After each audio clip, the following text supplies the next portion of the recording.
area. So let's talk to Holly Matthews, the life coach and actor. Hello, Holly. Thanks for joining me. Good afternoon.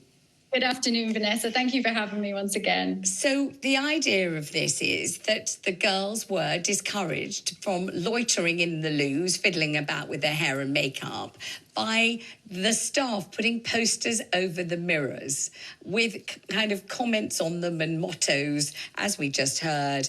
There's more to life than makeup, beauty is nothing without brains, etc., etc. What do you think of that?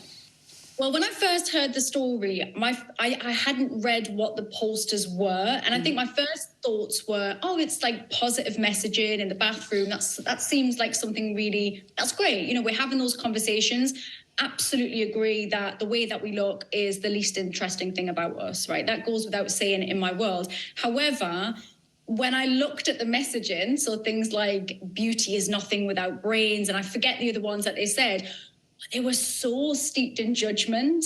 And at that age, at that pivotal age where you are exploring who you are and you're experimenting with, I don't think there's any adult out there that can't remember some, silly haircut or some fashion thing that they did at that time. And it's part of that experimental stage. And so when I recognize that, I think what they've done is taken a kind of good idea, and it's maybe with the best intentions, but I think it's been implemented in a really awful way, because let's be honest, none of us move from a place of feeling shamed or degraded into something positive. So I think the messaging behind it, even if it was with the best intention, just don't think that's the way to build up the self-esteem of young women, growing up, young women or men. That's not the way to it. And this idea that you have to have beauty or brains is ludicrous, right? It's a ludicrous idea, and people can have whatever they want. I wonder, though, I suppose the idea might be while you're at school, you shouldn't be looking at your phone, because that's not what you're meant to be doing. You're meant to be forming relationships and paying attention and listening in class and doing your homework. You're not meant to be looking at your phone. And B, you're not meant to be looking at your face. You're meant to be chatting with your friends. You're meant to be eating your lunch. You're meant to be playing lacrosse or hockey or whatever you're supposed to be doing.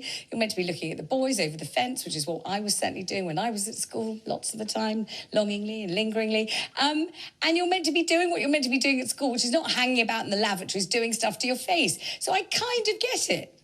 I get it too, but I think also if the girls are hanging around the toilets, deal with that. Just say, get out the toilets, girls, and make that the thing. But I think if it becomes this thing where where you're taking the girls' makeup off them and stuff, I think it's part of the process of growing up. And I remember, and I've got two girls, by the way. I've got a 10-year-old and a nearly 12-year-old. So I am very much immersed in this world. And I've talked to my girls from a young age. We've looked at filters on social media. We talk about face tuning and the fakery of the industry that I've been in the acting world. And, we've always had those big conversations. My 11-year-old and my 10-year-old put makeup on, and they go to the nail salon sometimes and get their nails done.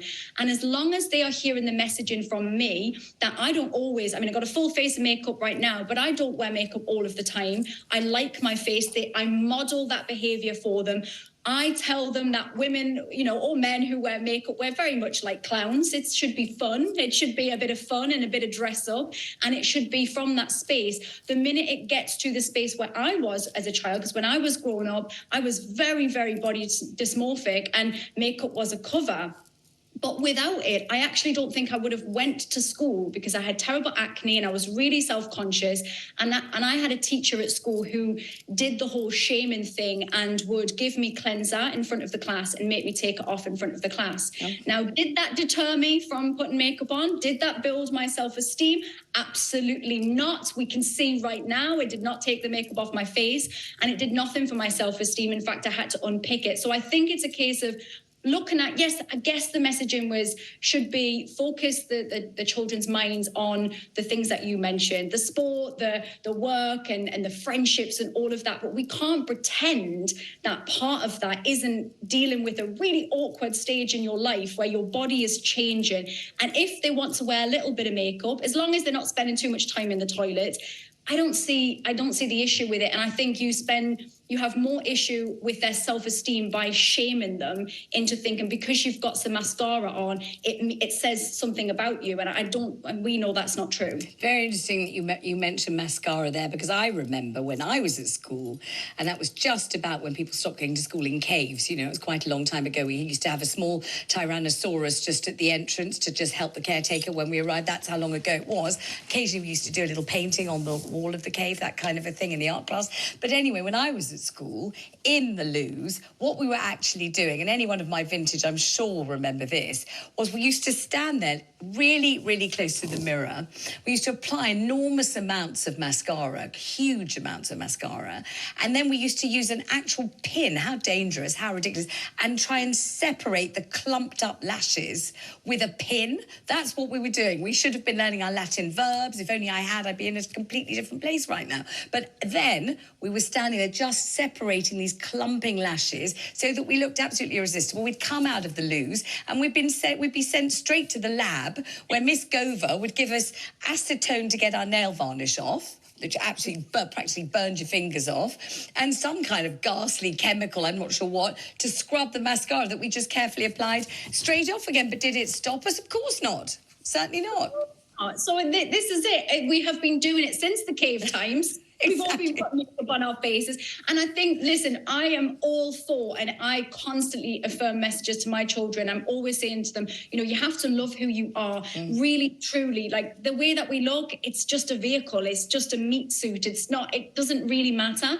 But you'll feel free to decorate that meat suit. Do your hair, do your thing. And I think, at school, I'm not a fan of not allowing children to have individuality. I think it's really important, and I've always let my kids do their own thing and how they dress, and they will probably not thank me for that when they get older and think, why did you let me dress like this, Mom? But I think it's important in their development. So I certainly don't think we should be sending kids in. It shouldn't be a focus for the teachers either.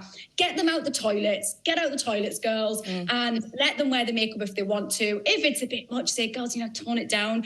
But I think it's far more important to have people like what I do go into schools, talk about confidence, self-esteem, give them the tools, and then they might not need the actual tools of the makeup. Give them the tools to build their self-esteem, and that's a far better way of getting them out of the toilets. Holly, great talking to you. Thank you very much indeed. Holly Matthews there, life coach, former actress on TV. You will have seen her in Waterloo Road, you will have seen her in Casualty, you will have seen her in Biker Grove as well. Excellent in all of them. All right, we'll be straight back with you after this break.